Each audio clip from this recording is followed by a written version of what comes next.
After comments from Israeli Prime Minister Benjamin Netanyahu about Iran crossing red lines with its nuclear program, the Islamic Republic's President Hassan Rouhani has offered a reply, saying that national interests, including the right to enrich uranium, are Iran's own red lines, which the international community cannot cross. Rouhani's remarks came following the end of the latest round of negotiations with world powers over Iran's atomic ambitions. The two sides are said to be close to a deal, but no final agreement was made. Iranian state TV has blamed France for the deadlock, accusing the French government of preferring the views of the Zionist regime to the demands of its own people.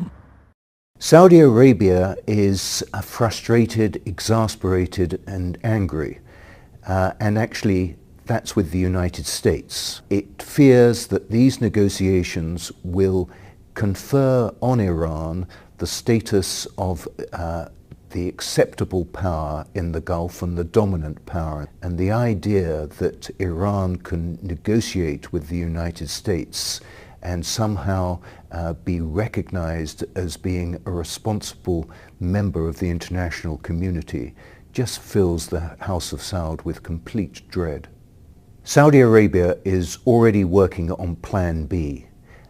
It believes that Iran is going to have the status of a quasi-nuclear weapon state, even if it doesn't test a bomb. The idea that Saudi Arabia would actually take nuclear weapons from Pakistan to develop its own nuclear deterrent sounds fanciful.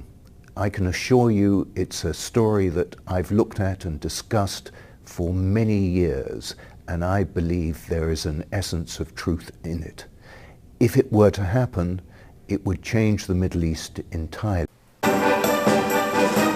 Saudi Arabia is allegedly preparing for a possible future threat from Iran by investing in Pakistani nuclear weapons projects. According to a report in British newspaper The Daily Telegraph, the kingdom is set on countering Iran's atomic program, with unconfirmed reports of Pakistan already having delivered mobile ballistic missiles without the warheads.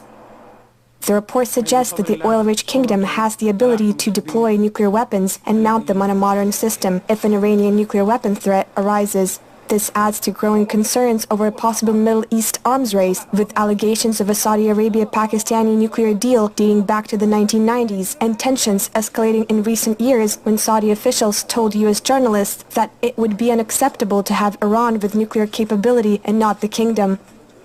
U.S.-Iran relations have been tense since the Islamic Revolution of 1979, with Western forces currently trying to get Iran behind the negotiations table to review its nuclear weapons program. While Pakistan has declared itself a nuclear state back in 1998, with its warheads having been a long-standing point of concern and debate in the U.S.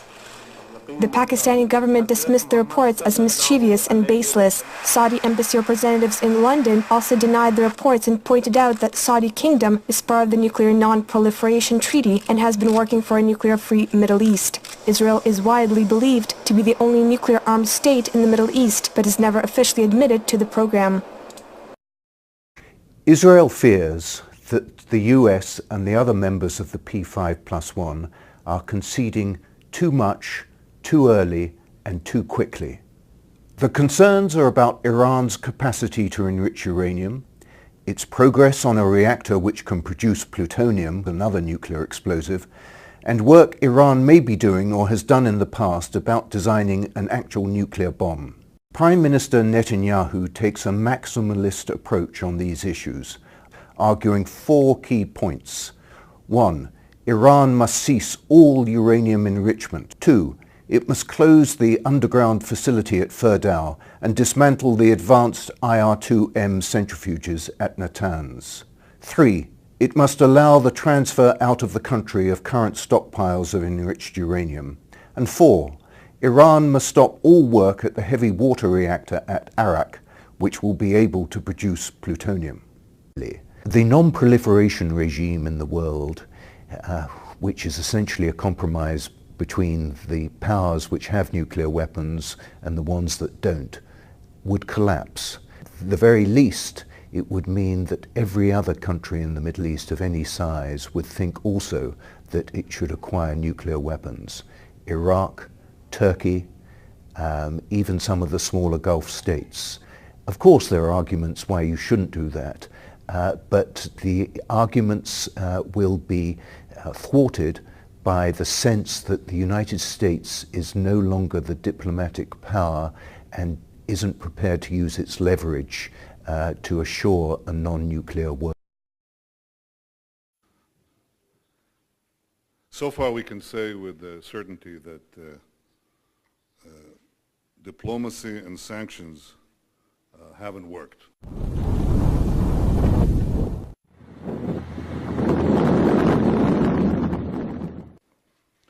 And the fact is that every day that passes, Iran gets closer and closer to nuclear bombs.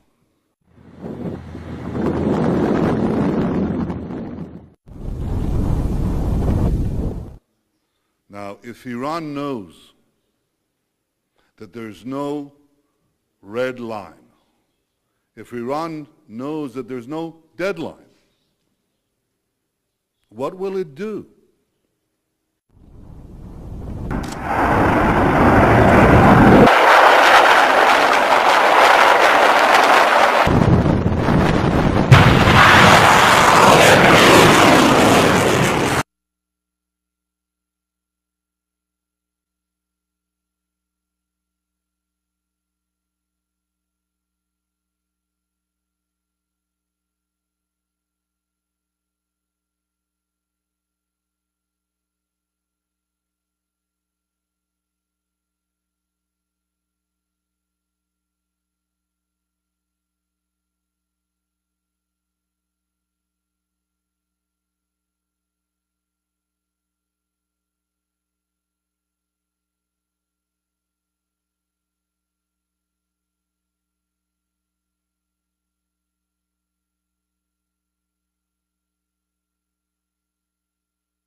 The world tells Israel, wait, there's still time.